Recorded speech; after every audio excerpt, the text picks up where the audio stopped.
O História Magister só existe graças ao apoio de vocês. Eu gostaria, antes de mais nada, de agradecer imensamente a todo mundo que ouviu, a todo mundo que apoia e apoiou não só financeiramente, não só me ajudando nas pesquisas, fornecendo livros, mas especialmente a todo mundo que ouviu, a todo mundo que apoiou, a todo mundo que deu a esse projeto, que era uma coisa completamente sem nenhum tipo de ambição. Eu gravei porque eu achava que faltava esse tipo de podcast, eu queria contar uma história, essa é uma história que eu tenho muito carinho por ela e eu resolvi botar a boca no mundo. Estamos há 1 ano nesse projeto e tantas pessoas ouviram e tantas pessoas gostaram desse projeto que é incrível para mim que vocês tenham me dado essa oportunidade de conhecer tantas pessoas e de entrar nas casas e nos ouvidos de tantos de vocês com essa história. Eu só tenho a agradecer, dizer que 2020, apesar de todos os pesares, foi um ano muito incrível para mim, muito por conta do apoio ao História Magister, e simplesmente dizer que em 2021 tem mais. Já estou estudando, já estou montando a próxima série. Para quem não sabe, vai ser sobre Gengis Khan e o Império Mongol, a ascensão do Império Mongol. E sem mais delongas, vamos ao 10º e último episódio desse nosso grande arco, desse grande clímax e dessa gigantesca e magnífica história que é a queda da república mais incrível que esse mundo já viu, que é a República Romana.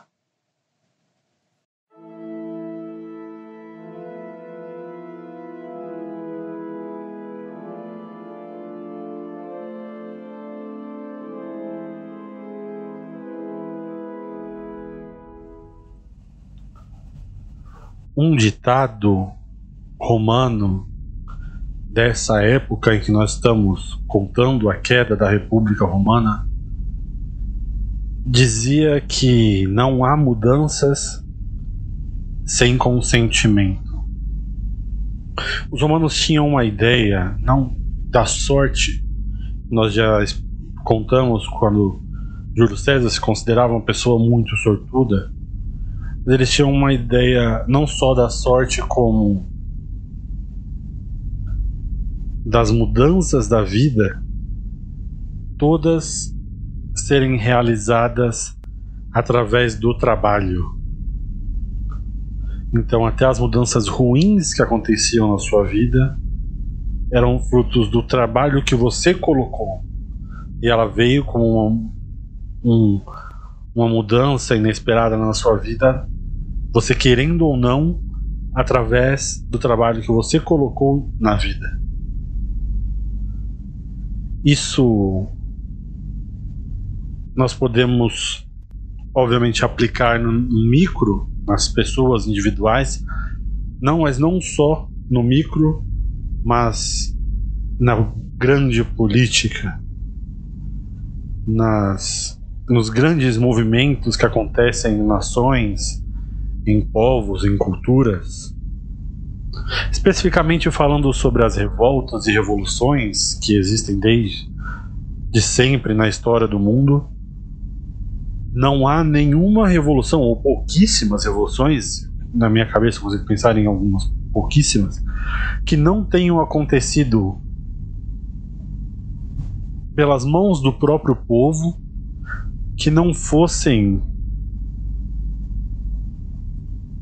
condutores ou formas de expressar sentimentos reais que atingissem aquela população.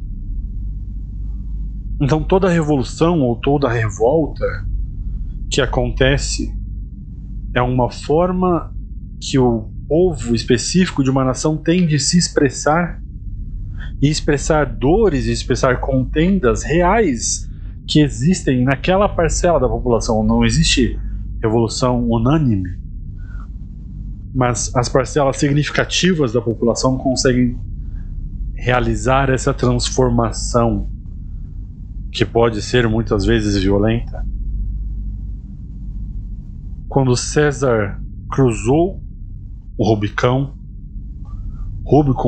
o rio que era o limite legal do que separava Roma, a Itália, no caso, dos outros países,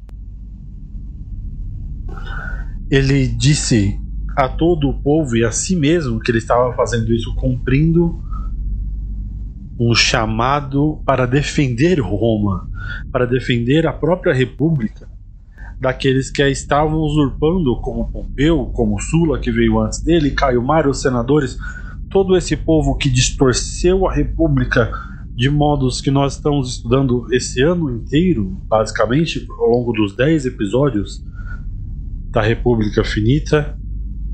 César se autodeclarou o antídoto a todos esses movimentos de distorção dessa grande república. E quando ele atravessou o Rubicon e foi em direção à capital de Roma, a notícia se espalhou como pólvora pela cidade. O povo entrou em desespero, prevendo justamente outra guerra civil como a de Sula, uma carnificina.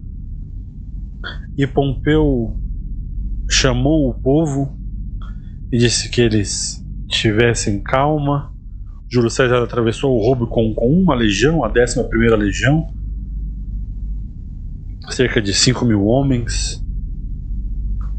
E Pompeu tinha com ele em Roma 2 legiões. Então ele tinha uma vantagem numérica sobre Júlio César. O povo não precisava temer nada nesse momento. Mas Pompeu sabia que essas 2 legiões que ele tinha consigo não eram legiões historicamente suas. Elas eram legiões que deserdaram da batalha de Júlio César, do lado de Júlio César, e foram até Roma, foram declarar sua lealdade a Pompeu, só que numa batalha direta contra Júlio César, ainda mais sendo tão convincente e popular como ele era, Pompeu não confiava uma batalha tão importante a pessoas que até ontem estavam ao lado de Júlio César. E o povo percebeu essa sinuca em que ele estava e começou a exigir de Pompeu uma movimentação. Pompeu tinha dito ao povo, a uma pessoa que indagou exatamente isso, porque Pompeu não tinha soldados junto a ele dentro de Roma, e ele disse que ele tinha tantos soldados espalhados pela república que ele precisava apenas bater no chão e 2 legiões surgiriam.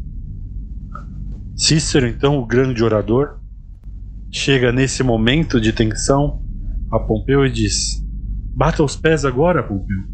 Esse é o momento. Pompeu percebe que ele está vulnerável, não só ele como a capital, e começa a chamar os favores que ele tem ao longo da República. Porque as campanhas de Pompeu, que nós explicamos nos outros episódios, eram importantes pela maneira com que ele deixava a batalha. Pompeu não era uma pessoa que costumava dizimar os seus inimigos e colocar um general seu, ou um escolhido do Senado, como rei daquela nova região, mas ele derrotava os seus inimigos inteiramente, e o líder daqueles inimigos, fosse o rei, fosse o faraó, fosse quem quer que seja, ele mantinha vivo, e aquela pessoa se tornava cliente de Pompeu. Então ele pagava tributos a Pompeu ao longo da sua vida, para tentar pagar essa dívida que Pompeu o colocou como o custo das mortes dos soldados, as armas, as provisões, tudo o que aconteceu na batalha. Pompeu fazia uma matemática de escravidão com essas pessoas e mantinha elas como clientes pessoais ao longo da sua vida. E essas pessoas pagavam uma quantidade exorbitante de dinheiro a Pompeu para simplesmente pagar os juros dessa grande dívida. Pompeu, nesse momento, já era mais rico do que Crasso, ou tão rico quanto Crasso, acho que é melhor dizer assim, porque a fortuna de Crasso era uma coisa imensa, mas ele era tão rico quanto Crasso era no auge do seu poderio econômico.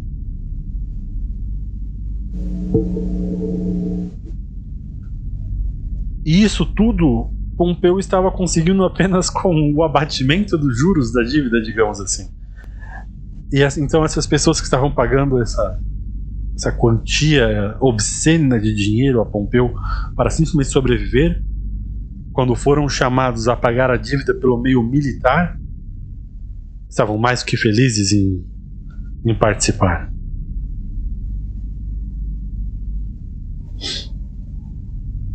E Pompeu fez um pronunciamento junto ao povo para tentar arrebanhar uma legião entre o povo de Roma o mais rápido possível, antes dele conseguir juntar esse grande exército de favores dele. E diz que quem não fosse junto a ele marchar contra César era inimigo pessoal dele. Isso é algo muito moderno de se ouvir. Eu sei que pode parecer meio natural no que nós pensamos em tempos de guerra, nos tempos modernos, mas isso não era comum nessa época, porque declarar o próprio povo que você está lutando para defender com o seu inimigo, se não fizer a sua mínima vontade, é um conceito muito moderno. Júlio César tinha feito a declaração diametralmente oposta. Ele tinha mandado avisar em Roma que quem não estivesse com Pompeu era automaticamente aliado dele. Todas as pessoas neutras, todas as pessoas que podiam não ter nenhum carinho por César, mas não gostavam de Pompeu, aquelas pessoas que teriam espaços de batalha que não necessariamente fossem com uma arma na mão, Júlio César queria trazer para o seu lado. E essa tática também é muito inovadora e muito mais revolucionária do que o modo bélico de Pompeu se portar, porque Júlio César está declarando que a sua tática de guerra é a clemência. Os historiadores militares, inclusive, eu não sou muito da área militar, eu leio alguma coisa, eu entendo, eu consigo pegar um livro de história militar e entender, mas não sou mais da antropologia da história. Mas historiadores militares que eu já li, eles se debruçam sobre essa tática de Júlio César até hoje. Essa declaração que ele dá e as atitudes que ele vai tomar de acordo com essa declaração vão mudar radicalmente a história da República e, consequentemente, a história do planeta. César fez essa declaração, continuou avançando sobre Roma, e quando chega a Roma ele não encontra nenhuma oposição. Pompeu saiu de Roma, várias pessoas fugiram com medo de César, mas Pompeu saiu de Roma porque ele sabia que ele não tinha como enfrentar César naquele momento frente a frente, então saiu para juntar o seu exército ao longo de todo o território da República.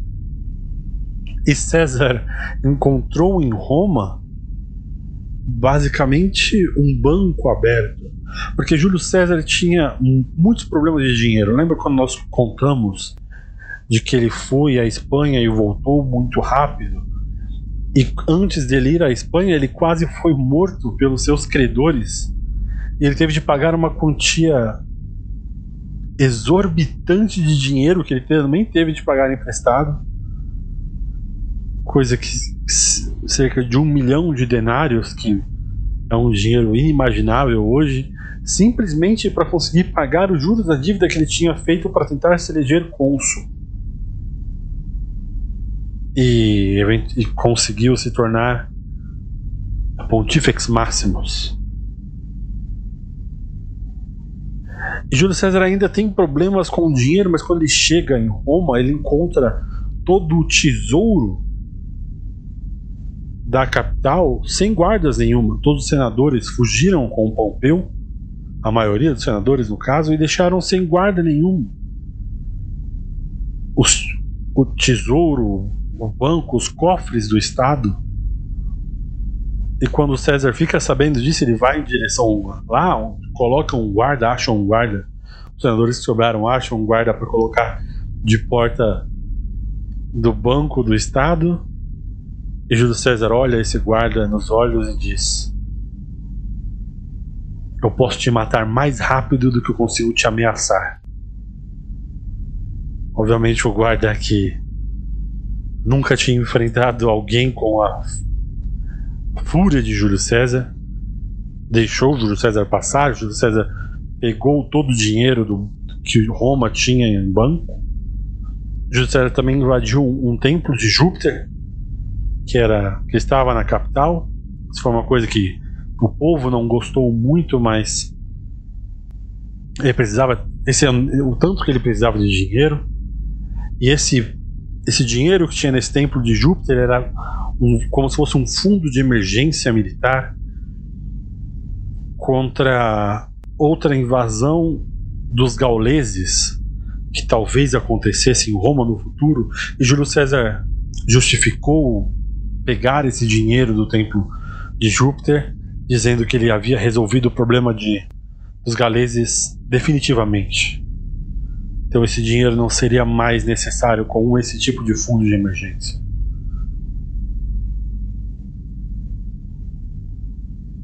E agora que os problemas financeiros de César estavam resolvidos,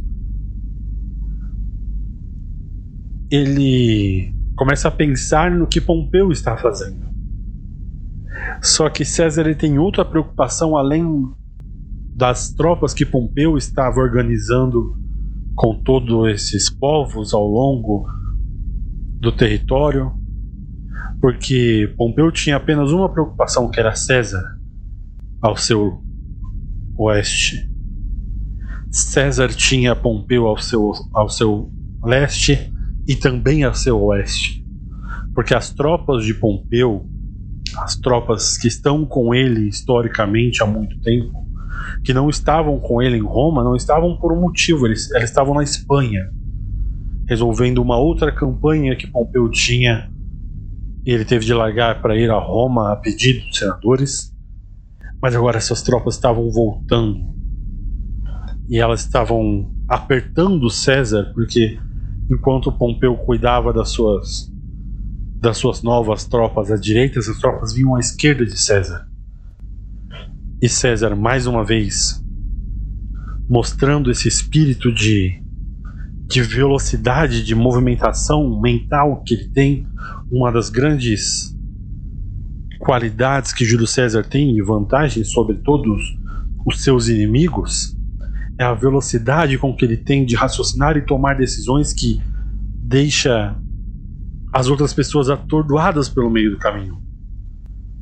E Júlio César, ao ficar sabendo de que existe algumas tropas de Pompeu vindo em sua direção, imediatamente resolve levar a batalha até eles, ir em direção até eles, e esmaga essas tropas de Pompeu.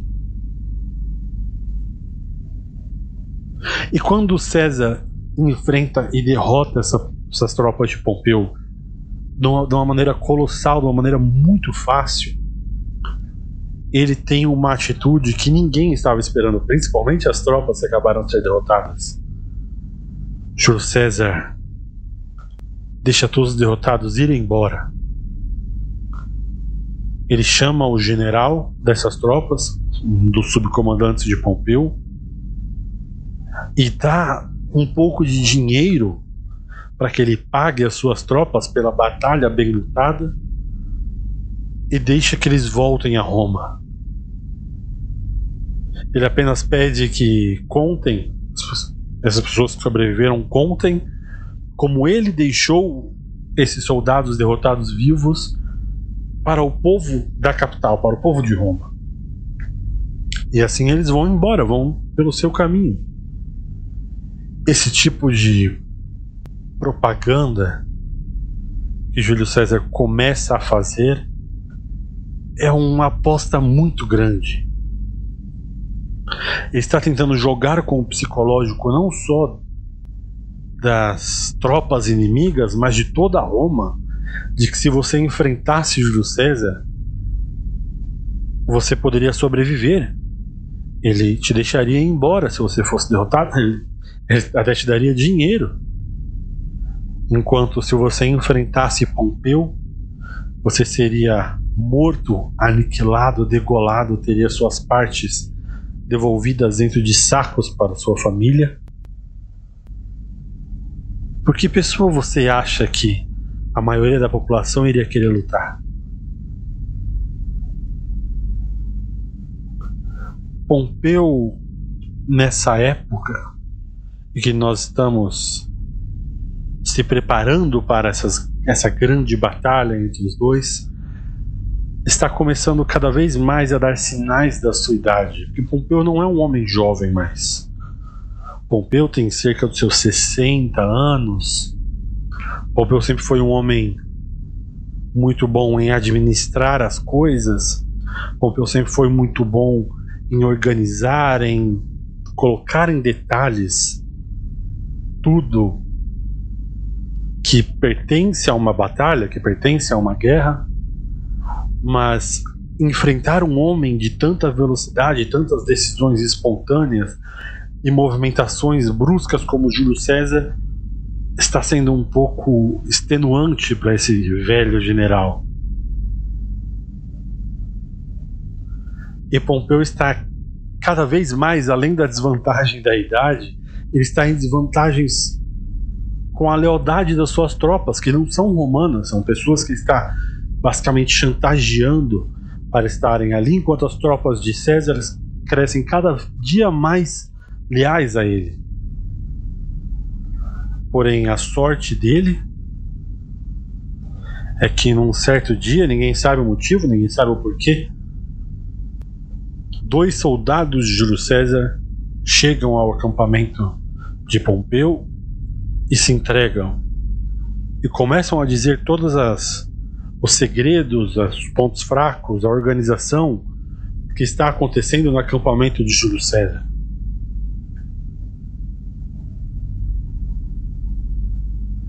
E Pompeu percebe essa oportunidade que lhe foi dada, e no mesmo dia em que os soldados chegam, ele arma todas as suas tropas e vai à direção de Júlio César para invadir durante a noite.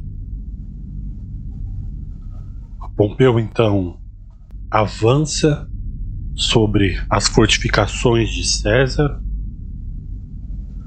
encontra a parte mais fraca que foi revelada pelos soldados desertores do campo de Júlio César e ataca com toda a violência. Esse tipo de ataque surpresa era uma tática romana muito conhecida, mas eles não eram acostumados a sofrer esse tipo de ataque, porque os romanos, eles eram, além de grandes generais, grandes soldados, eles eram engenheiros fantásticos. Então, os acampamentos das outras nações eram simples cercas, que eles faziam acampamentos mesmo dentro dessas cercas. Os romanos conseguiam fazer castelos inteiros dentro de um dia. E esse tipo de fortificação sempre foi uma das maiores vantagens no campo quando um romano estava lutando, mas agora que Pompeu conseguiu invadir esse acampamento no meio da noite, as tropas de Júlio César tomaram um susto tão grande que boa parte dela simplesmente fugiu. E Pompeu se empenhou em matar o resto que ele encontrou por trás. Esse massacre em que Pompeu não conseguiu encontrar Júlio César percebeu quando a coisa estava perdida e se colocou para trás das suas tropas. Mas Pompeu se colocou numa posição em que ele poderia simplesmente fazer um cerco, colocar o resto de seus soldados em volta do acampamento e simplesmente esperar a rendição de Júlio César. Mas Pompeu não faz isso. Muitas pessoas, desde aquele tempo até hoje, Júlio César mesmo disse no seu livro sobre a Guerra Civil que se Pompeu tivesse um pouco mais de garra, ou como ele diz, fossem liderados por um vencedor, ele teria ganho aquela guerra naquele dia. Mas ninguém sabe por que Pompeu talvez estivesse com medo daquilo ser uma armadilha de Júlio César, ou talvez Pompeu estivesse apenas tentando minimizar as mortes de romanos, uma coisa que ele já havia declarado que queria fazer. Ápio, o grande historiador grego dessa época, conta que Cato, o jovem, o inimigo moral de Júlio César e de Pompeu, de todos esses grandes nomes da República, andava pelos campos da Guerra Civil, e cada vez que ele encontrava um rosto de alguém que ele conhecia, ele chorava copiosamente. E Pompeu era muito fã de Cato, ele era a pessoa com quem Pompeu se agarrou para tentar entender as ramificações políticas de Roma, e mais do que isso, Cato era um símbolo romano. Então Pompeu estava tentando diminuir a mortalidade dessa guerra. Talvez por isso ele não tenha terminado o trabalho nessa emboscada que ele fez a César. Mas a pressão que ele estava sofrendo não vinha só do lado militar.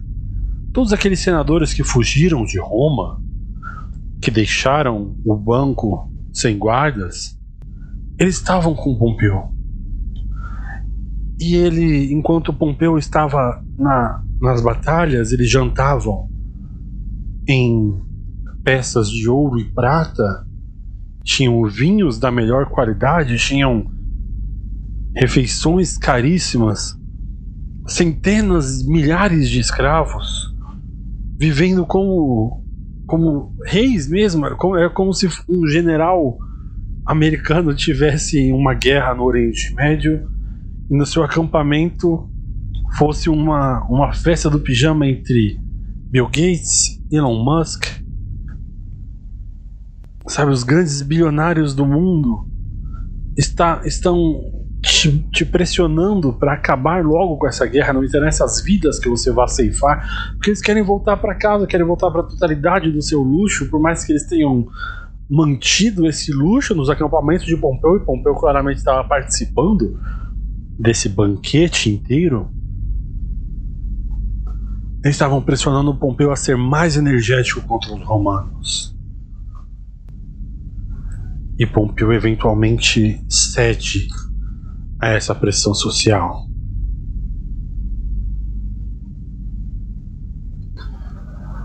No dia em que Pompeu decide que vai enfrentar Júlio César mais uma vez no campo de batalha, e Júlio César não poderia ser mais grato a Pompeu por isso, porque se Pompeu tivesse utilizado uma tática de simplesmente cortar os caminhos que levavam comida a Júlio César, cortar os rios que levavam água a Júlio César, ele ganharia, porque depois de toda essa movimentação e desse tempo que Júlio César estava passando sem todo esse aparato estatal que Pompeu tinha por trás, suas tropas estavam praticamente passando fome no meio do interior da Itália. Então, quando Pompeu vai à guerra direta contra Júlio César, ele lava suas mãos da responsabilidade, porque os soldados também estavam pressionando, eles também queriam um fim a essa guerra que para eles era, obviamente, o Pompeu era o claro vencedor, então não tinha por que ficar esperando. E Pompeu faz um discurso que Apio conta em seu livro sobre a Guerra Civil. Abro aspas. Vocês, meus colegas soldados, são os líderes nessa batalha e não os liderados, pois incentivaram esse noivado enquanto ainda desejava cansar César de fome. Visto que, portanto, são os marechais das listas de batalha, conduzam-se como aqueles que são muito superiores em número. Desprezem os inimigos como os vencedores fazem os vencidos, como os jovens fazem aos velhos, como as tropas novas fazem aqueles que estão cansados de muitas labutas. Lute como aqueles que têm o poder e meios e a consciência de uma boa causa. Estamos lutando pela liberdade e pela pátria. Do nosso lado estão as leis e a fama honrosa, neste grande número de senadores e cavaleiros, contra um homem que está praticamente tomando o poder supremo. Vão em frente então, como vocês desejaram tanto fazer. Com boa esperança, mantenham em sua mente a fuga do inimigo em Dyrráquio, essa última batalha que eles tiveram, e o grande número de seus estandartes que capturamos um dia quando os derrotamos lá, e vamos derrotá-los mais uma vez. Fecho aspas. César tomou mais uma vez a atitude completamente oposta a essa tática de Pompeu e se colocou de frente não só militarmente, mas nas esperanças dos seus soldados. César se dirigiu a seus homens dessa maneira, diz Apio. Abro aspas. Meus amigos, já vencemos nossos inimigos mais formidáveis e não vamos mais encontrar fome e carência, mas homens. Este dia decidirá tudo. Lembre-se do que me prometeram em Dyrráquio. Lembre-se de como vocês juraram um ao outro na minha presença de que vocês nunca deixariam o campo, exceto como conquistadores. Esses homens, companheiros, soldados, são os mesmos que viéramos encontrar nos pilares de Hércules, os mesmos homens que nos deixaram escapar da Itália. Vocês, quando colocaram o inimigo em fuga, vamos poupar os italianos que estão no meio, mas vamos massacrar os aliados de Pompeu, os estrangeiros, a fim de espalhar o terror em todos os outros.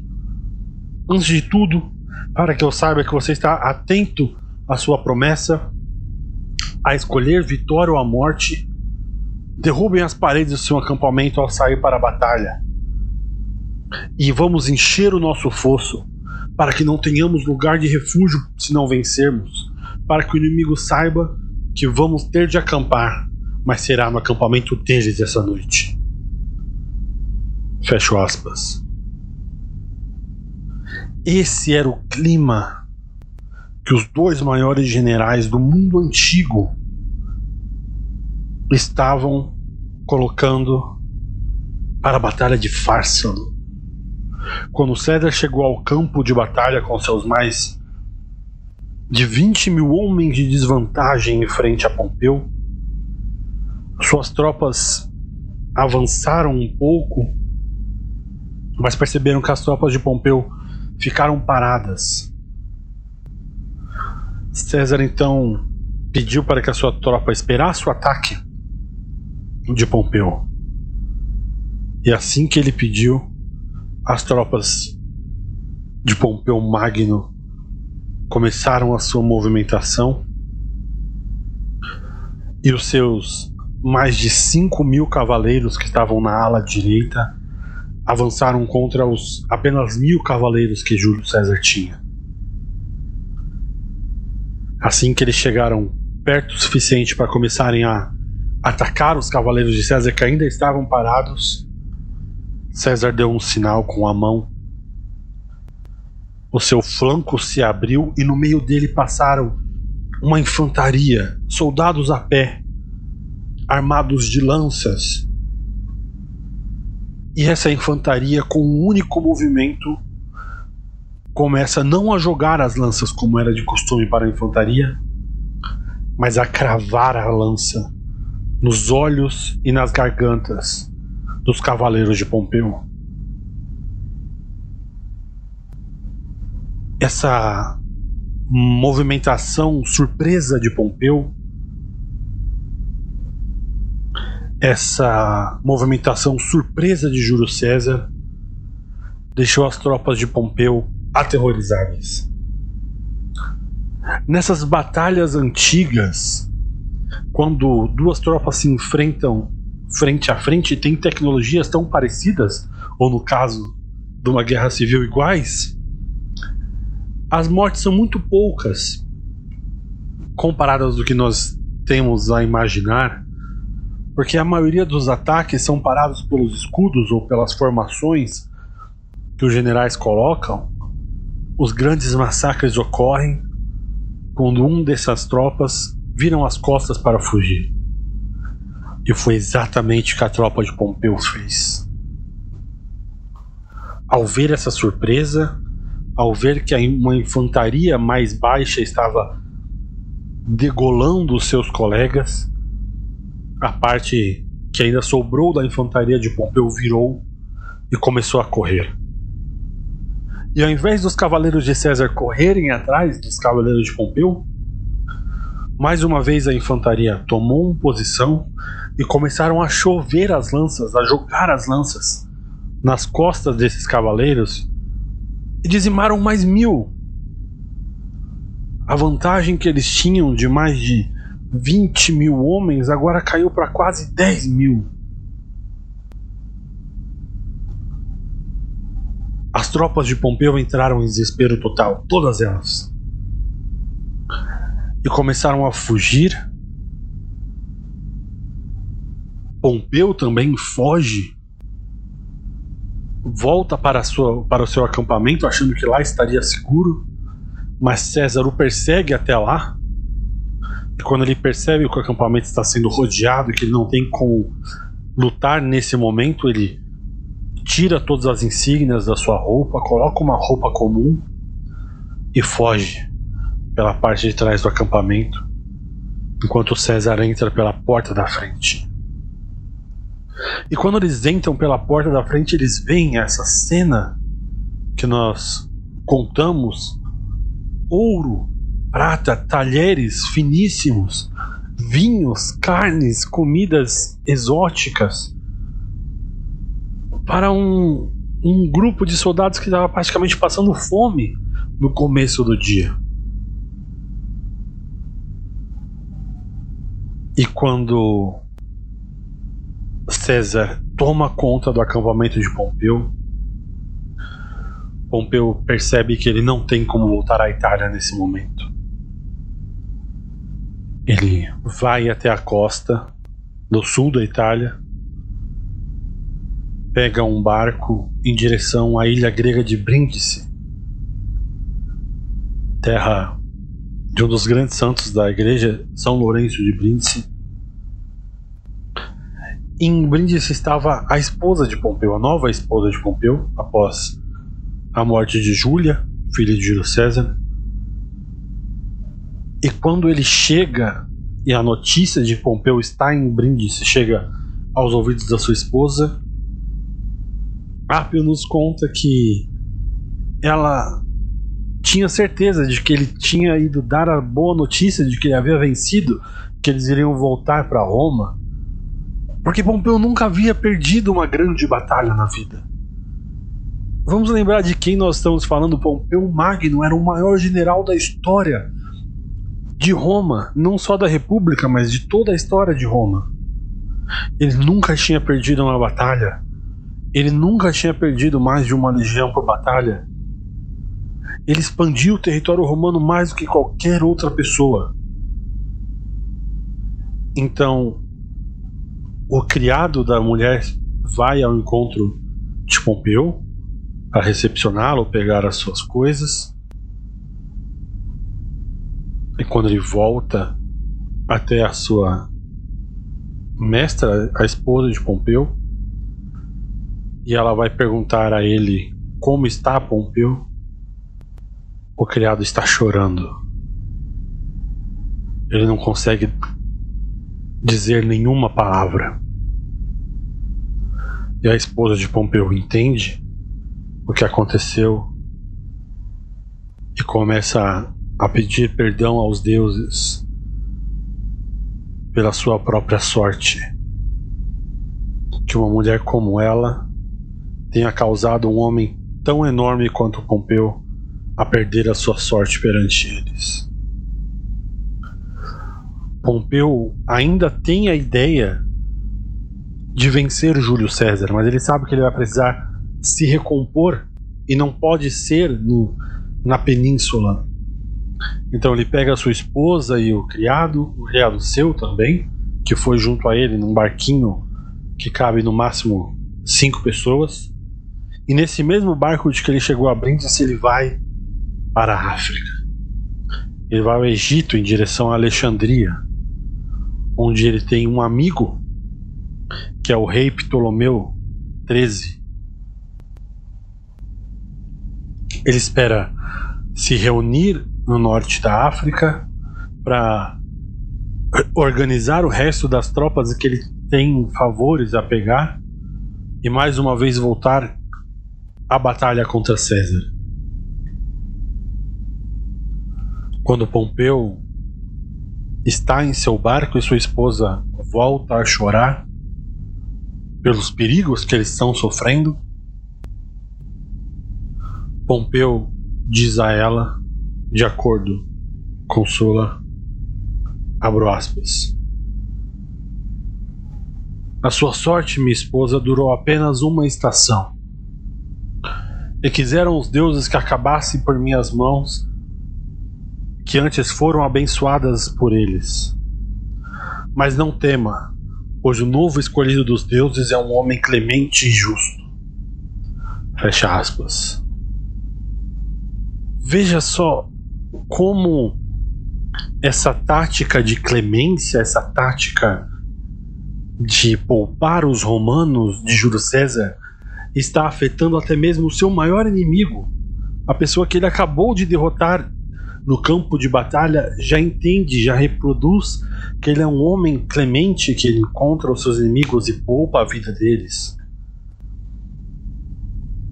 Então, Pompeu, sua esposa e os seus 2 criados vão até o Egito de barco, e chegando lá eles são recepcionados na costa do Egito. Pompeu é recepcionado por uma delegação de soldados do faraó do Egito. E eles dizem que o barco de Pompeu é muito grande para entrar, porque a costa de Alexandria é muito rasa. Ele precisa subir num barquinho menor junto com eles, com mais 2 soldados, para poder ser levado até a presença do faraó. E Pompeu começa a desconfiar dessa movimentação, mas ele não tem o que fazer. É a única chance que ele tem. Então ele dá tchau à sua esposa, aos seus criados, que ficam na costa parado olhando ele embora, e sobe nesse barco pequeno com mais 2 soldados romanos, inclusive, que estavam em Alexandria desde aquela batalha onde Crasso foi morto. E Pompeu, tentando fazer conversa com esses soldados, vira para um deles e diz: eu não te conheço, rapaz.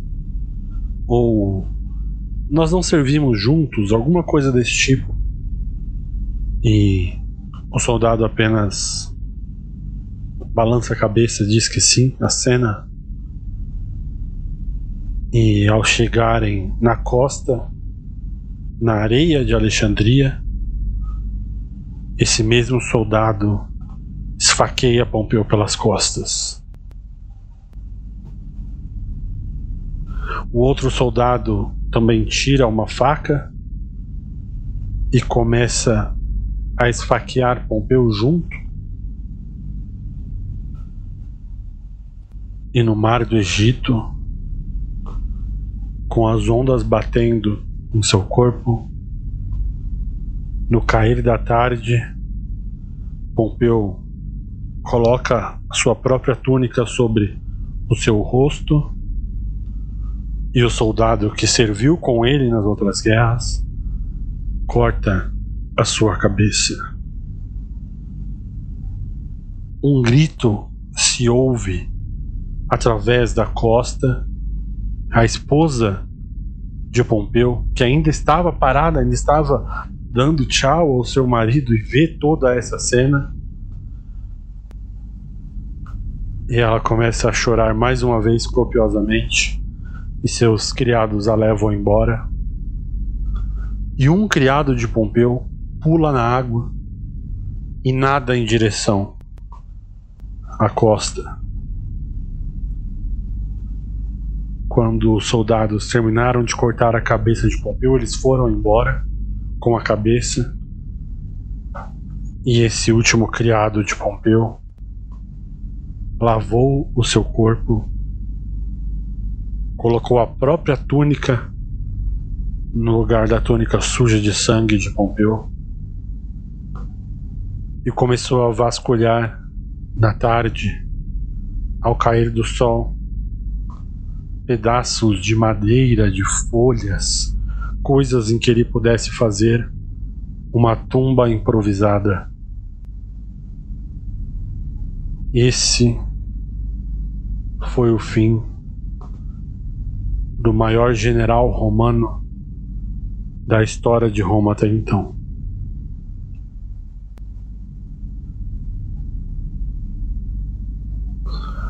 Alguns dias depois, César chega a Alexandria, sabendo que Pompeu tinha ido a Alexandria. Ele foi atrás de Pompeu com suas legiões, e ao ficar sabendo que Pompeu não estava mais lá, ele mandou suas legiões voltarem a Roma, e foi recebido pelo faraó Ptolomeu XIII, que nessa época tinha os seus 14, 15 anos, era um garoto. E o faraó, junto com os seus emissários, apresentam a César a cabeça de Pompeu Magno. César, ao ver a cabeça do seu inimigo, vira de costas para aquela cena e começa a chorar. E esse é um dos lados de César que pra gente ainda é muito misterioso, mas como nós estudamos a história do triunvirato e dessas pessoas um pouco mais a fundo do que normalmente se tem nos livros, nós vamos conseguir lembrar que a vida deles dois eram muito ligadas. Pompeu nunca teve nada contra César. Pompeu sempre viu um amigo em César. E César sempre teve carinho por Pompeu, tanto que ele sempre ajudou Pompeu no que pôde. A filha de César era casada com Pompeu. Eles eram família. Quando Júlia, a filha de César, perdeu a criança por um aborto espontâneo, Pompeu perdeu um filho. O Júlio César perdeu um neto. Quis o destino que aquela ambição romana lendária juntasse na história esses dois homens, que um era esse gigantesco general que não suportava ver ninguém tão bom quanto ele, com Júlio César, esse grande gênio, e que não suportava ver ninguém melhor do que ele em nada. César, então, com a sua legião que sobrou, manda matar todos os envolvidos no assassinato de Pompeu e automaticamente começa a agir como a pessoa que manda no Egito. O rei Ptolomeu XIII está nesse momento em uma guerra civil dele próprio no Egito. Ele está lutando pelo controle de Alexandria e de todo o país com a sua esposa, que também acontece de ser a sua irmã, uma jovem de 21 anos chamada Cleópatra. Talvez a mulher mais famosa e, para mim, facilmente a mais formidável do mundo antigo. Cleópatra é da família dos Ptolomeus. Os Ptolomeus são uma linhagem de faraós do Egito há 13 gerações. Esse Ptolomeu XIII, o jovem que está ali, irmão e marido de Cleópatra. E eles são de uma linhagem que, apesar de estar há 13 gerações comandando o Egito, eles ainda falam grego.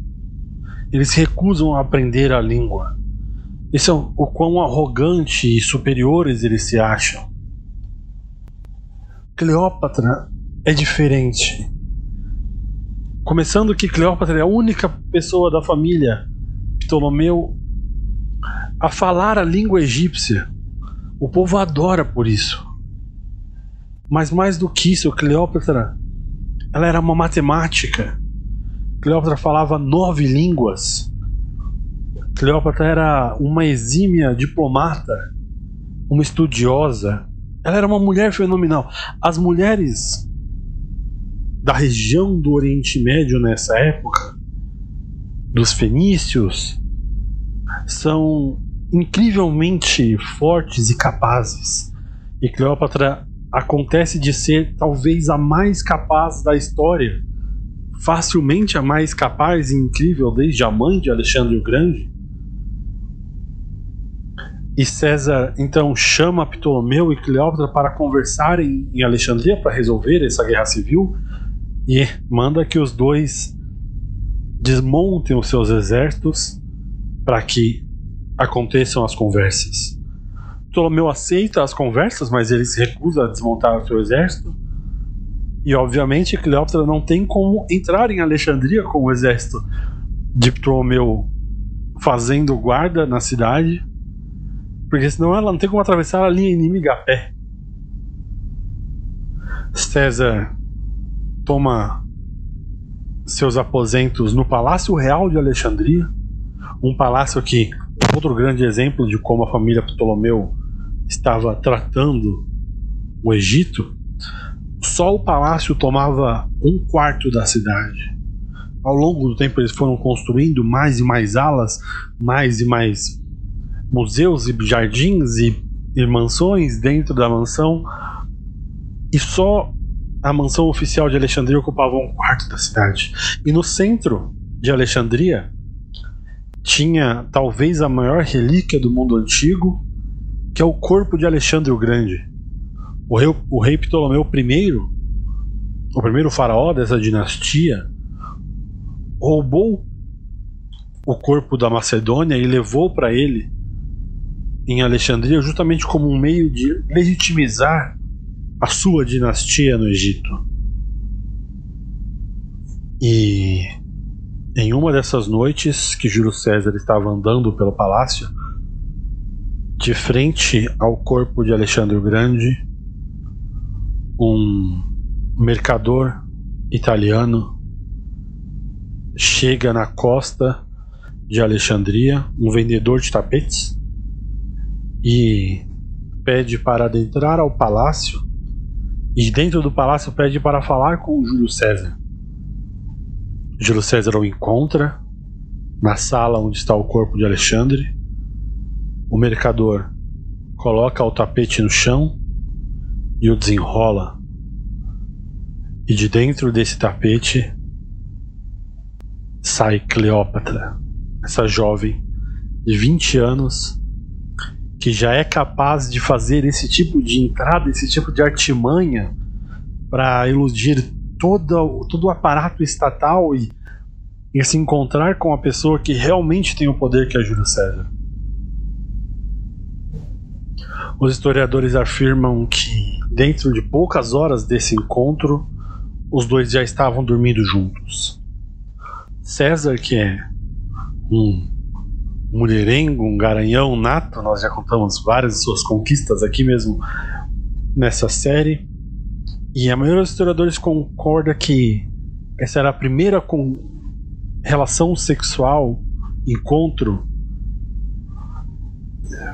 íntimo, digamos assim, de Cleópatra com outro homem. Porque Cleópatra, ela era uma mulher que entendia muito bem o poder e os jogos de poder em sua volta. E até então ela, nessa posição de poder, nessa posição de fazer história como mulher, ela não teve nenhuma necessidade de arrumar um marido em que ela precisasse dormir com ele, ou de se render às cantadas de mais alguém, mas ela viu essa vantagem em Júlio César. Também era uma mulher muito pragmática. E no outro dia desse encontro, quando Ptolomeu XIII fica sabendo que César e Cleópatra estão dormindo juntos, ele obviamente percebe que Júlio César não é mais um mediador neutro nessa relação, nessa disputa da guerra civil. E Ptolomeu, lembrando, um menino de 14 anos, Ptolomeu vai junto com a sua guarda até o centro da cidade, retira o seu diadema, uma espécie de coroa da cabeça, a joga no chão e pisa sobre ela. E ele grita ao povo de Alexandria: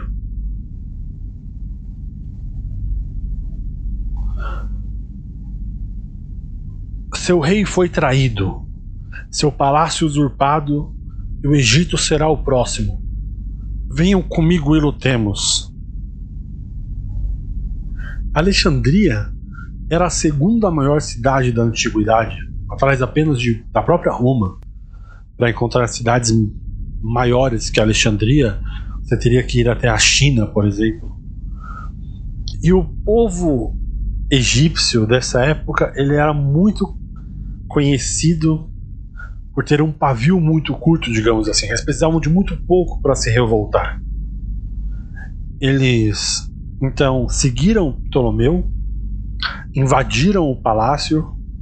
Enquanto essa revolta popular invade o palácio, Ptolomeu convoca o exército dele e as legiões dele para tomar de volta o palácio também.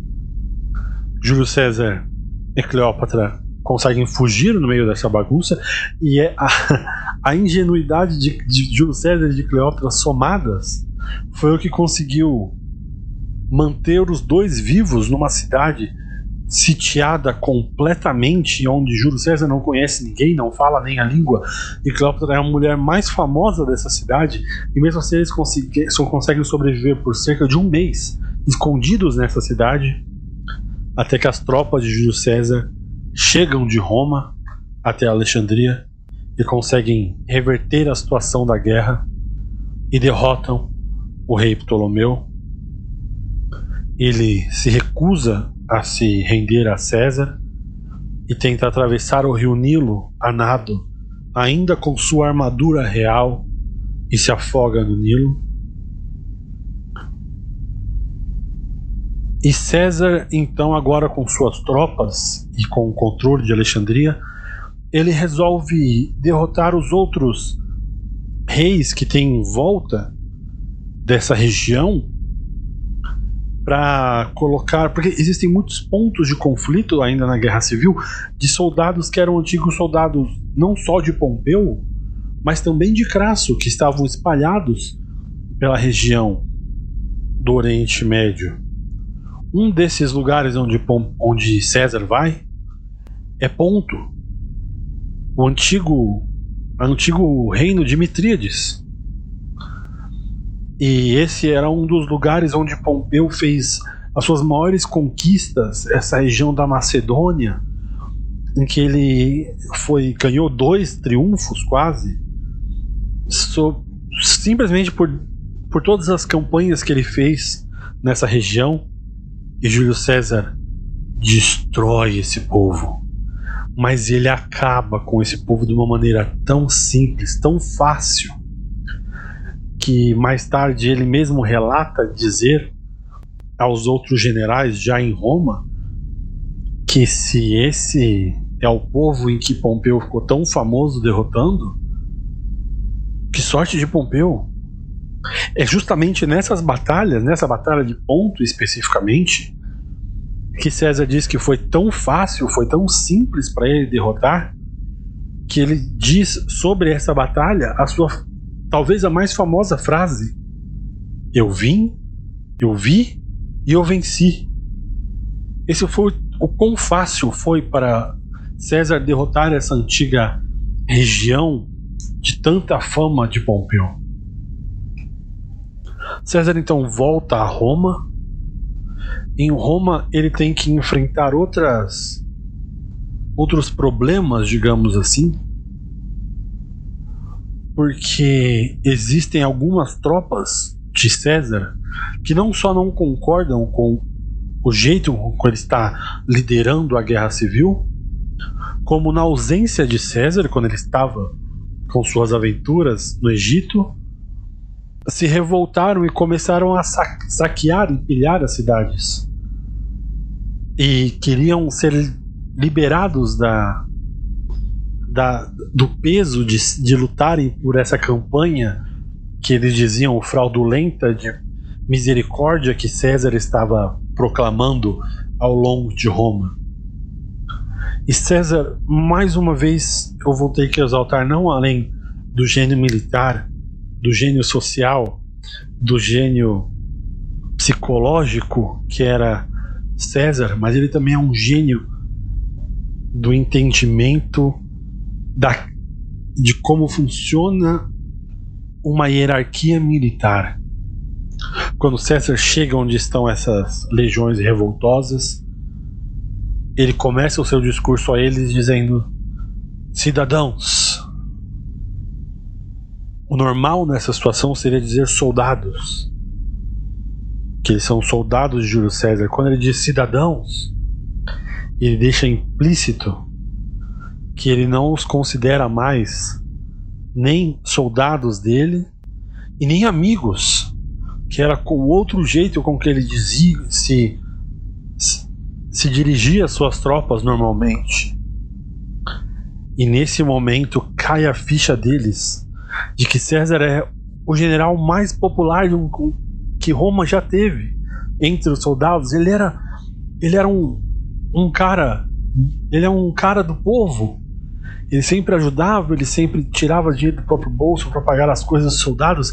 E quando Júlio César tem esse tipo de frieza, de atitude com essas legiões, eles começam a chorar de desgosto. E eles começam a pedir perdão para Júlio César. O Júlio César se faz de difícil e se deixa conquistar de volta por essas novas legiões. E elas pedem para ser alistadas mais uma vez junto à batalha de Júlio César. E assim, sem derramar uma gota de sangue, Júlio César resolveu não só uma revolta, mas ganhou 2 legiões para sua causa. E essa volta de Júlio César, ele não ganhou só essas 2 legiões, ele não voltou de mãos vazias do Egito. Ele trouxe com ele Cleópatra. Júlio César é um homem casado, ele tem a sua esposa em Roma, mas é ilegal para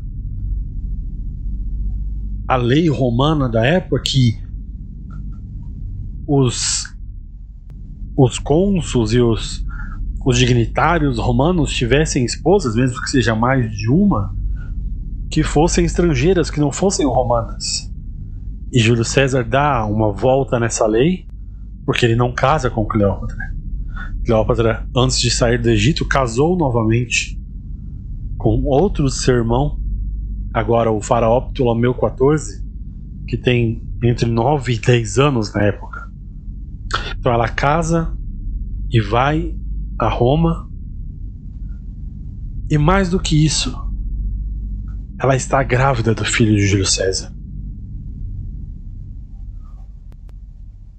E toda essa movimentação, todo esse escândalo que Júlio César faz em frente aos costumes e às leis e às regras de etiqueta de Roma é mais uma demonstração do quanto ele sabia que estava com todo o poder nas mãos.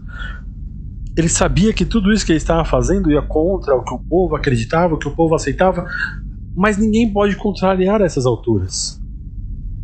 Então, chegando lá, Júlio César se convoca ao Senado e se declara ditador de Roma mais uma vez, dessa vez por 5 anos.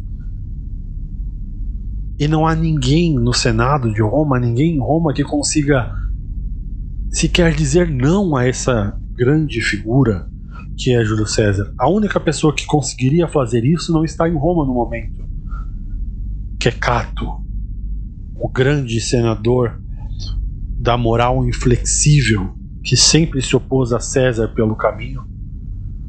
Ele está no norte da África, na Tunísia, e ele está treinando tropas para derrotar César, já que ninguém conseguiu tomar as rédeas de Roma das mãos de César. Cato resolve fazer isso ele mesmo.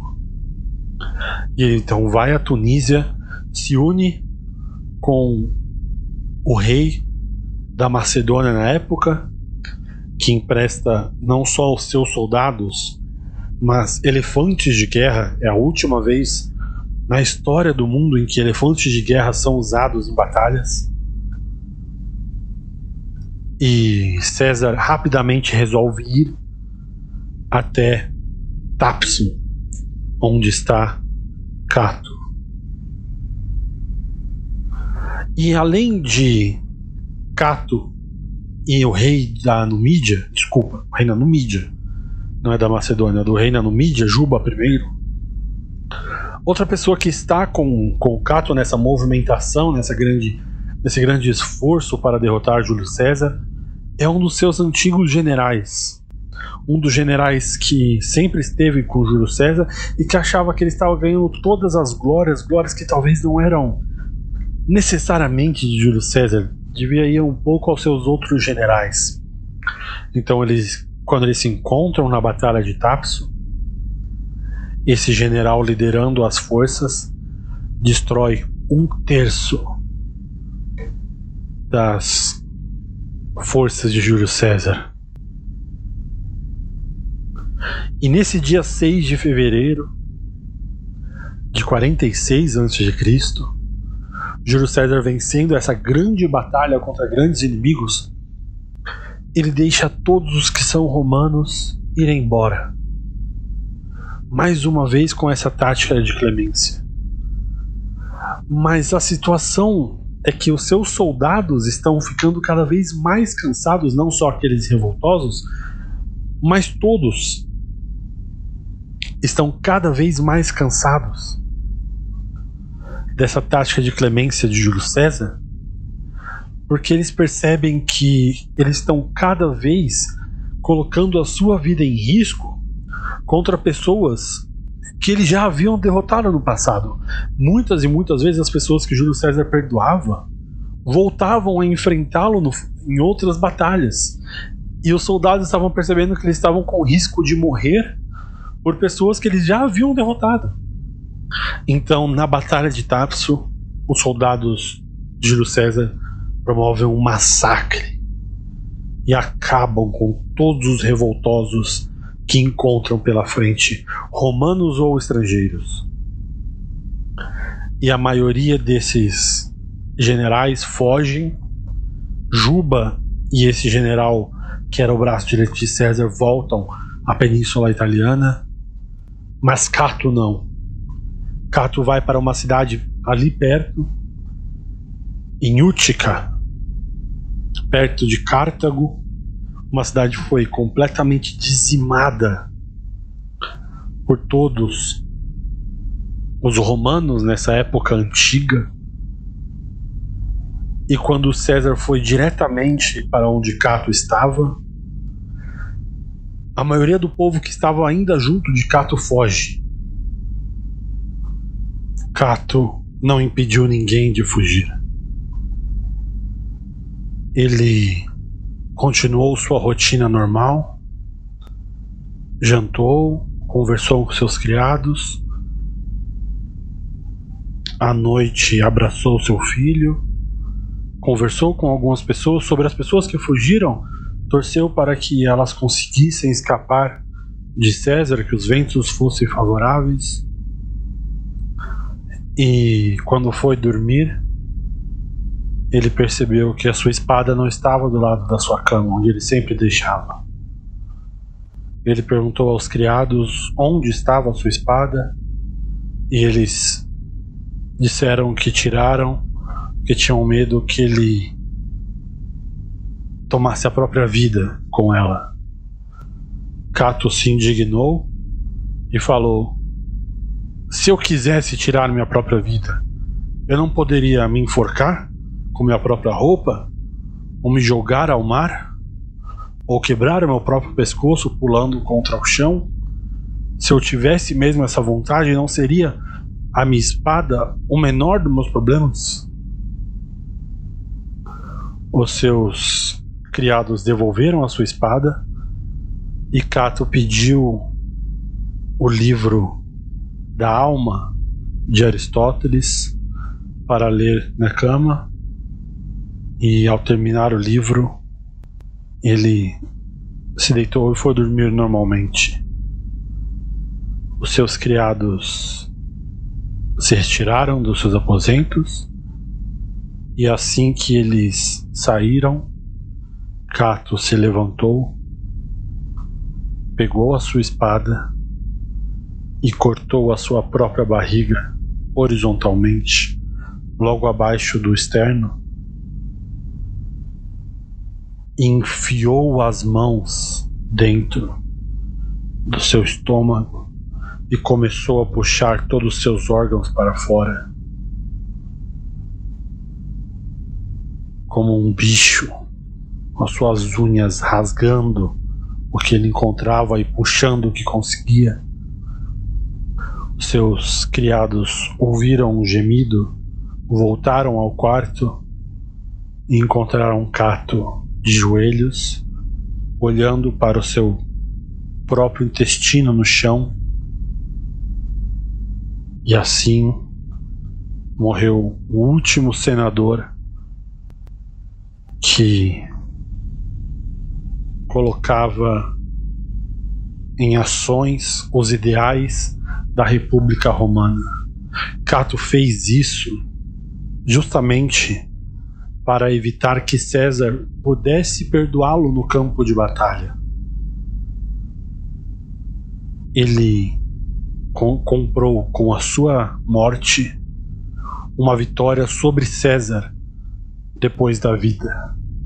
Tanto que César, ao ficar sabendo da morte de Cato, disse que não o perdoaria por essa sua morte honrada, porque César realmente queria perdoar Cato. Derrotar Cato e logo depois deixá-lo viver, perdoá-lo, seria como perdoar a própria república, perdoar a alma de Roma.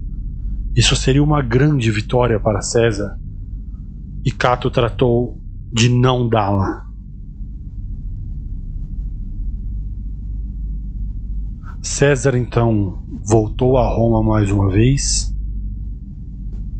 e voltando a Roma, ele recebeu um triunfo pelas suas vitórias em Thapsus e em Útica.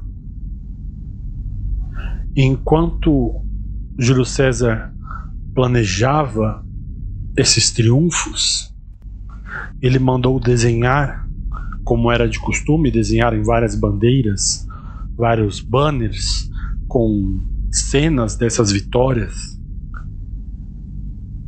E o clima desses triunfos foi um pouco diferente do que normalmente se tinha em triunfos da época.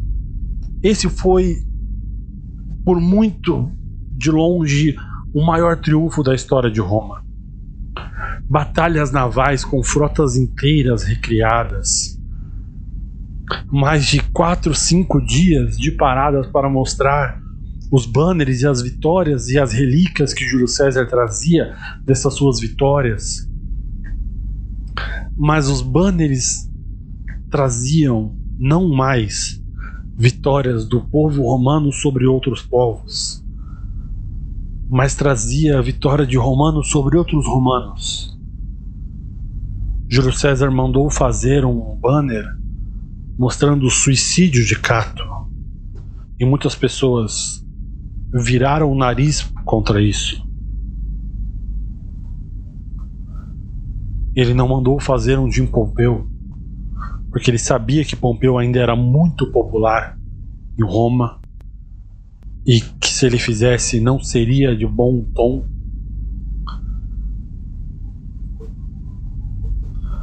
Porque Pompeu ainda era muito amado pelo povo. Após esse triunfo, Júlio César ainda tinha que terminar a guerra civil, porque a guerra civil ainda tinha um foco de luta, dessa vez na Espanha. As últimas legiões de Pompeu estavam reunidas lá sob o comando de 3 generais. Os 2 filhos mais velhos de Pompeu e Tito Labínio, aquele general de César que acabou de derrotar 1/3 das suas forças em Tápso, fugiu para Roma junto com Juba I e reorganizou as forças de Pompeu em Munda, na Espanha. Juba I cometeu suicídio, o rei da Numídia, após a sua derrota em Tápso, e não viveu para ver o que foi, por muito, muito longe, a batalha mais difícil que Júlio César já enfrentou na sua vida. Apio conta a história do clima dessa guerra, como ela se desenrolou em Munda. Abro aspas. Júlio César percebeu que os seus soldados não estavam com a mesma energia de sempre. Os comandantes de Munda não eram mais pessoas desequilibradas, ou sem experiência, ou sem a força de vontade. Todos os soldados e todos os comandantes estavam unidos no ideal de tomar a república das mãos de Júlio César. Ele correu e encorajou os seus soldados. Ele tirou o capacete da cabeça de um deles, envergonhou-os e os exortou. Como não diminuiu o medo deles, ele agarrou o escudo de um dos soldados e disse aos oficiais ao seu redor: "Venham comigo, que esse seja o fim da minha vida e do seu serviço militar." Em seguida, avançou sozinho na linha de batalha em direção ao inimigo, tão longe que ficou a apenas 3 metros de distância deles. Cerca de 200 lanças e flechas foram jogadas contra ele, algumas das quais ele evitou, outras pegaram em seus escudos. Então, cada um dos seus soldados correu em sua direção e se posicionou ao seu lado, e todo o exército avançou e lutou o dia inteiro, avançando e recuando em turnos até que, ao anoitecer, César, com dificuldade, obteve a vitória. Ele relatou depois que frequentemente ele lutou pela vitória, mas em Munda ele lutou por sua própria vida. Fecho aspas. Nós estamos falando aqui de um homem nos seus 55 anos de idade, capaz de perceber o clima dos soldados e ter decisões e força de vontade tão fortes que é capaz de tomar o escudo de um soldado, o capacete do outro, e avançar sozinho contra o inimigo e desviar de mais de 200 flechas e lanças para motivar os seus soldados. Essa é a personalidade de Gaio Júlio César. Ninguém, a própria República Romana, não era páreo para essa personalidade. Júlio César logo depois mandou que eles cercassem as fortificações dos filhos de Pompeu com muralhas, e os soldados, cansados e não querendo fazer tijolos para fazer as muralhas, pegaram as lanças de seus inimigos, furaram os corpos e colocando 2, 3 corpos em cada lança, cravaram-nas no chão, fazendo uma muralha de corpos em volta de toda a fortificação. Esse tipo de terror, esse tipo de gore que o mundo antigo era especializado nas suas guerras é quase incompreensível para nossa mente moderna. Talvez apenas na Segunda Guerra Mundial, nos experimentos e genocídios nazistas, algo próximo dessas montanhas e paredes de mortos que eram relativamente comuns até a metade do século XVI,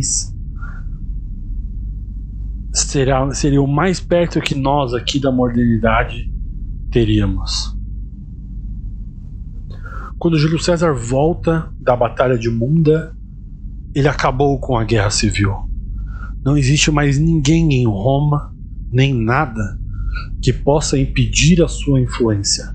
Ainda na volta, no caminho de volta a Roma, ele encontra pessoas no meio do caminho, uma fila de pessoas que vêm beijar a sua mão e bajular, dizer: sempre te apoiei, César, estamos com você, lembre de nós, esse tipo de coisa, porque todo mundo percebe, até os mais populares, que antigamente, sempre que uma força gigantesca, seja militar, seja de personalidade, seja política, se levantava, sempre existia algo ou alguém para colocar contraponto.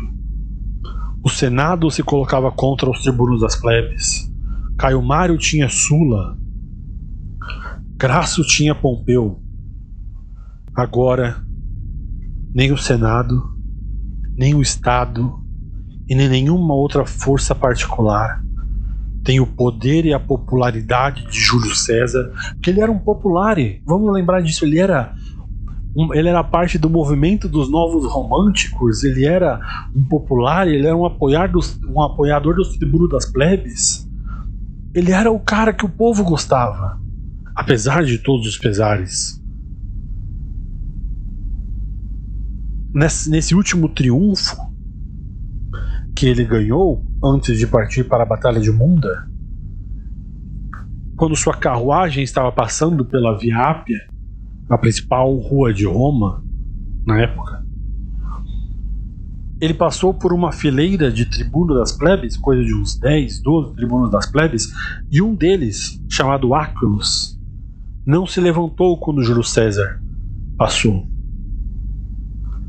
Júlio César estava no topo do mundo, ninguém conseguia controlá-lo. Ele estava tendo a maior parada em homenagem a alguém que Roma já viu. Mesmo assim, Júlio César viu e gritou, e tinha que gritar bem alto, era uma festa, um carnaval no meio da rua, e gritou a Áquilus: vamos lá, Áquilus, tome a república de mim então. Isso era um sinal de que Júlio César não só tinha completa ciência da extensão do seu poder, mas também que sua personalidade estava mudando com a consolidação desse poder.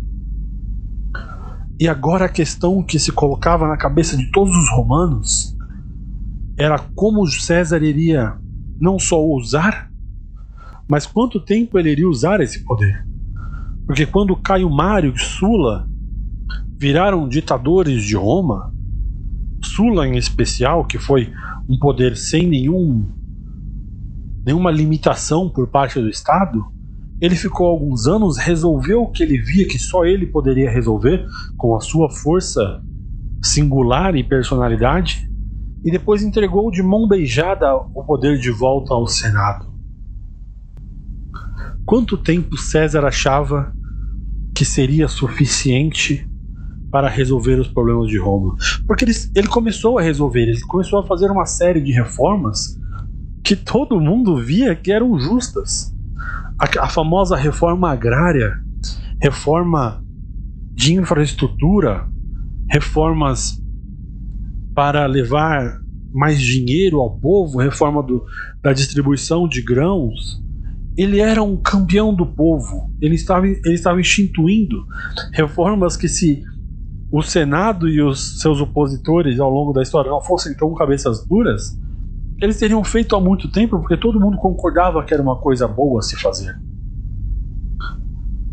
Em 49 a.C., Júlio César se declara imperador perpétuo de Roma.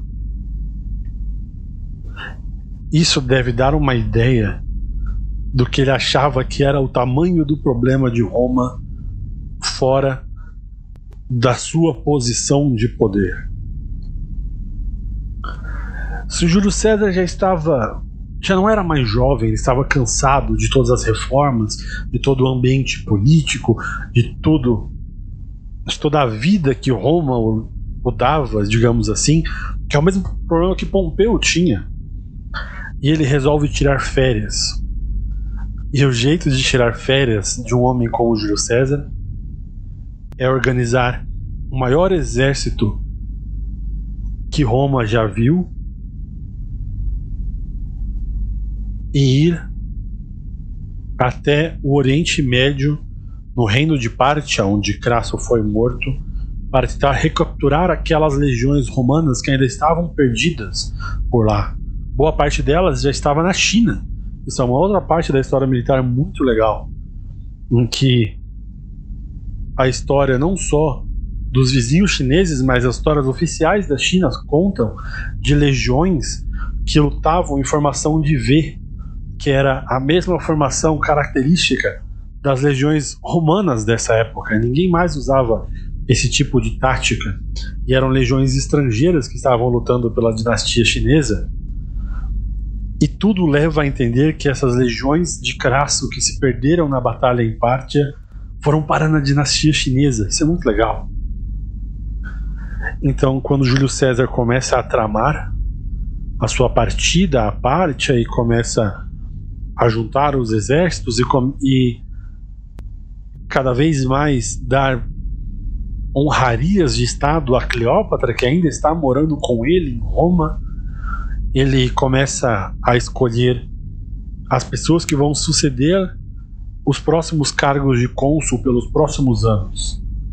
Ele escolhe 2 pessoas que são importantes para o círculo dele, mas não são ninguém na baixa política romana, digamos assim. Não são senadores, não são tribunos, não são nada, são apenas amigos de César. E o Senado começa a ter um gosto amargo na boca, porque uma coisa era se curvar a César, que eles já tinham entendido completamente que era um dos maiores seres humanos que já existiu. Se eu tivesse de me curvar a esse homem, tudo bem, mas agora eu tenho que me curvar aos lacaios dele. Um grupo de senadores começa a se revoltar e começa a conspirar contra essas indicações de Júlio César. E eles chamam um dos optimates, um senador, um dos mais calados, de menos repercussão, mas que tem uma história familiar muito importante em Roma. O seu pai foi, há 600 anos, o assassino do último rei de Roma. Lembra quando nós comentamos que os romanos tinham aversões a reis? Eles pensavam na instituição de reis e tinham pavor. Todas as pessoas que começavam a juntar poder o suficiente para chegar perto de uma monarquia em Roma encontravam oposição não só popular como do Senado. Era o motivo pelo qual o Senado dava a desculpa para assassinar os primeiros tribunos das plebes. Mas o clima em Roma tinha mudado completamente desde então. Um novo censo foi realizado no ano 44 e mais da metade da população de Roma não estava mais lá. Haviam sido mortas nessas sucessivas guerras civis. E Appius conta que um dos senadores populares dizia que a frase mais falada nas ruas era que era melhor um tirano ilegal do que uma nova guerra civil. Mesmo assim, esses senadores começaram a conspirar contra Júlio César e chamaram esse senador, que era muito jovem, era uma pessoa do círculo íntimo de César e cuja a linhagem familiar era desse último assassino, do último monarca de Roma. Então eles queriam essa simbologia ao lado deles. O nome desse senador era Marcus Junius Brutus.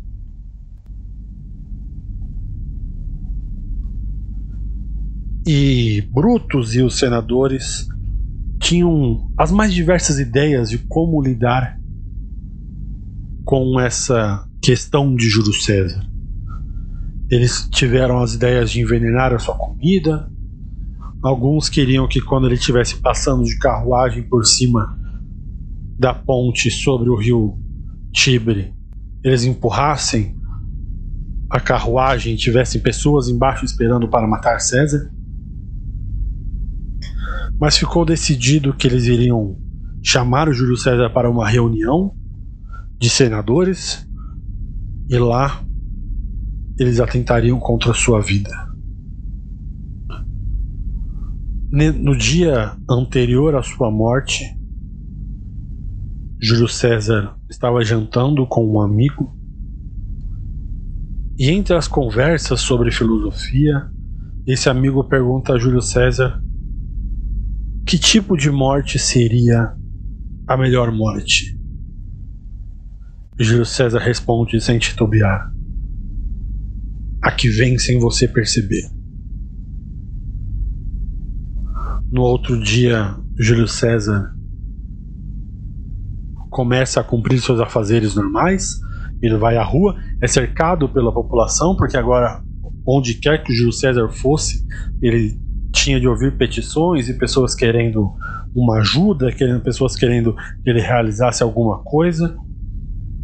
E Júlio César, nessa movimentação, uma pessoa em específico, a história não nos diz o nome dela, mas consegue atravessar toda a multidão, atravessa os seguranças de César e coloca um bilhete na sua mão e pede que ele leia agora e não se demore ao ler o bilhete.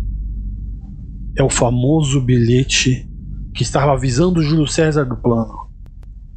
Só que Júlio César, um homem ocupado como era, simplesmente segurou o bilhete em sua mão e continuou em direção ao teatro para sua reunião com os senadores. E ao entrar no teatro, mais uma vez ele é abraçado e cercado por um grupo de pessoas que querem pedir e conversar mais coisas com o Júlio César, e esse grupo para Júlio César debaixo dos pés da estátua de Pompeu. Esse teatro em que marcaram o encontro se chama Teatro Pompeu. Foi fundado por esse grande general, Pompeu Magno, quando ele era cônsul de Roma no Triunvirato. E enquanto Júlio César, ainda com o bilhete na mão, estava ouvindo os pedidos dos populares, uma pessoa vem por trás dele e puxa sua toga até a altura dos seus ombros. Júlio César vira indignado, grita: isso é um ataque a mim? Procurando a pessoa, mas a pessoa não está mais lá. A pessoa saiu de perto e no lugar dela outros senadores, diversos senadores, chegaram perto de César e começaram a esfaqueá-lo. Muitos senadores cravavam, cada um dava apenas um golpe, era como se fosse um pacto coletivo, todo mundo que estava dentro dessa conspiração tinha que dar pelo menos uma facada para diluir essa responsabilidade. E quando César já está no chão, já havia sofrido dezenas de facadas, Ele olha para cima e diz aquilo que seria a sua última frase e uma das frases mais recontadas da história. Quando ele olha para cima, ele vê o rosto daquele que ele tratou como se fosse um dos seus e diz: até tu, Brutus. Marcos Brutus não responde e crava a faca na virilha de Júlio César. Júlio César então coloca a túnica sobre a sua cabeça e continua levando facadas, 23 facadas no total. E ao final dessas 23 facadas, os senadores que participaram desse ataque levantam as suas facas e saem pelas ruas gritando que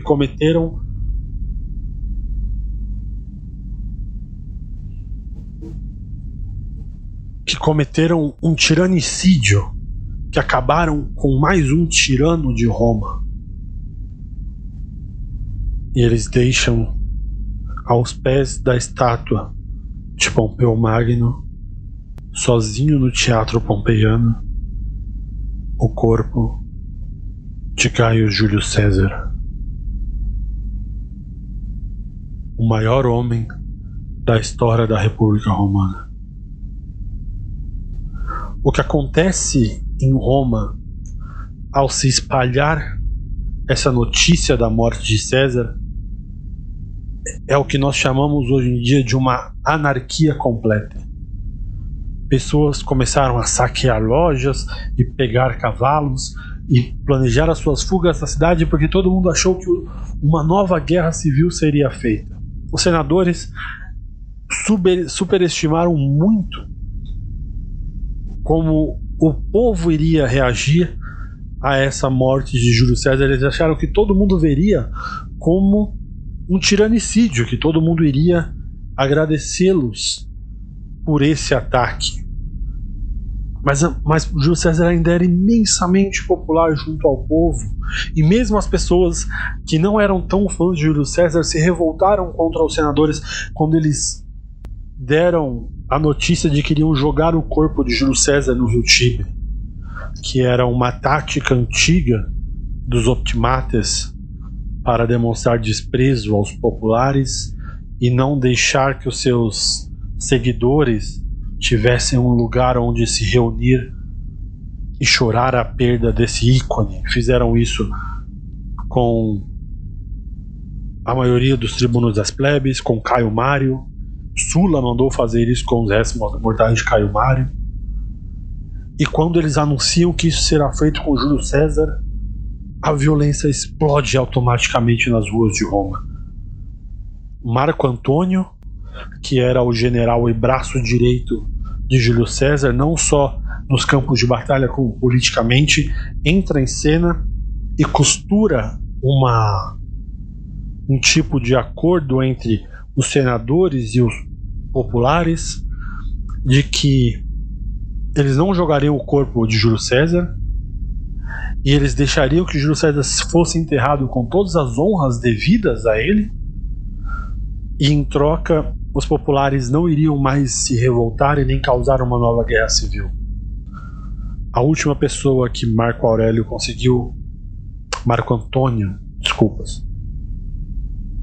a última pessoa que Marco Antônio conseguiu convencer foi Brutus. Então, alguns dias depois, no centro de Roma, toda a cidade e todas as pessoas das cidades vizinhas estavam presentes para o funeral de Gaio Júlio César. Quando Marco Antônio sobe na tribuna e lê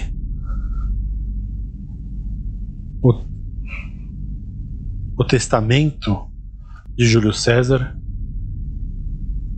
o que ele lê é uma carta de amor a Roma, de uma vida dedicada aos romanos, e Júlio César deixa toda a sua fortuna, todo o seu dinheiro a todos os cidadãos romanos.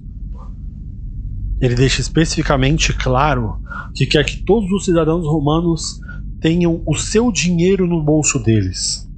E todas as suas casas e vilas e parques pessoais que Júlio César tinha são transformados em parques públicos e casas para as pessoas mais necessitadas. Júlio César deixa tudo que ele tinha ao povo romano. E o povo começa a perceber que eles perderam um amigo do povo. Marco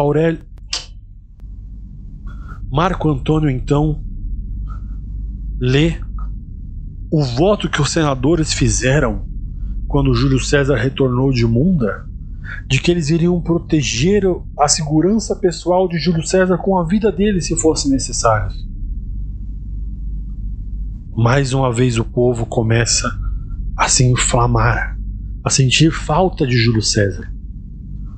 Quando o corpo dele é levantado para que o povo visse, e aquelas marcas de faca, aquelas 23 marcas, são mostradas ao povo, das quais apenas uma delas foi fatal, a facada que ele levou na virilha.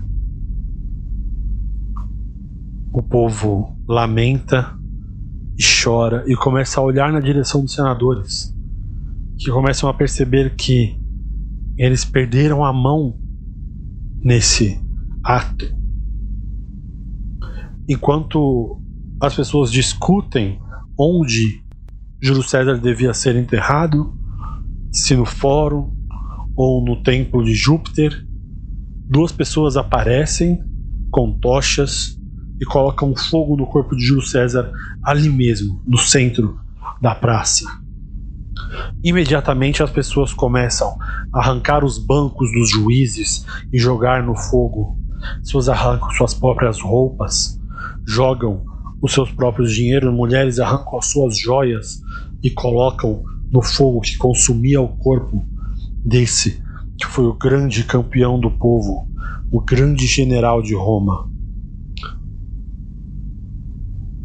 Uma pessoa começa a entoar uma frase de uma peça grega de Sófocles, que estava muito em alta nesse tempo em Roma.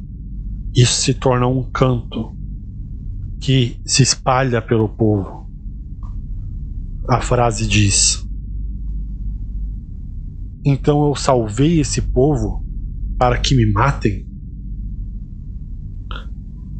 E assim que as chamas começam a consumir o corpo de Júlio César, o povo acende as tochas nessa chama e correm para a casa dos senadores e tacam fogo nas casas de Brutus e das pessoas envolvidas nessa trama contra a vida de Júlio César. Eventualmente, um novo triunvirato é eleito em Roma, pela qual é composto por Marco Antônio e Octávios, mas quando esses dois também entram em guerra, Octávios, filho de César, com sua esposa, vence, depõe o seu outro filho, Cesarion, que é o último faraó do Egito, e esse filho, Octávios, recebe um novo nome, Augustus, e se torna o primeiro imperador do Império Romano. Júlio César se torna o último comandante da República Romana. Mas ele, mais do que vencer as batalhas, mais do que trazer as riquezas, ele instilou no povo um sentimento de que se ter uma pessoa com o poder total, mas que fosse amiga do povo, era ter um rei, então o povo começou a querer ter um rei. O povo começou a clamar por um rei.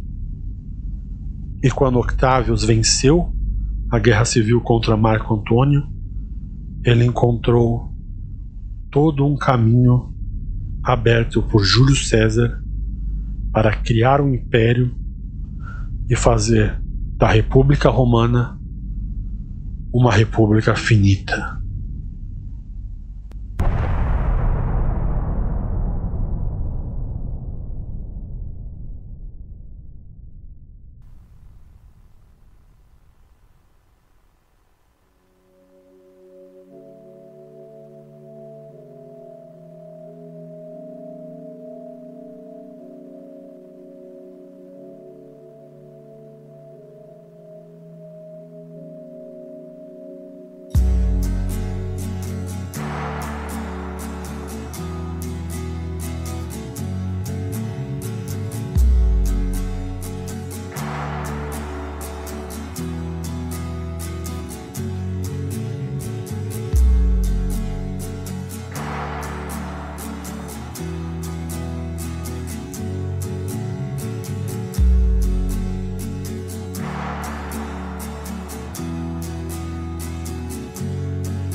Chase of things to come, the symphony of sorrowful songs, on the eerie essence of things rises a newborn sun, the shapes of things to come.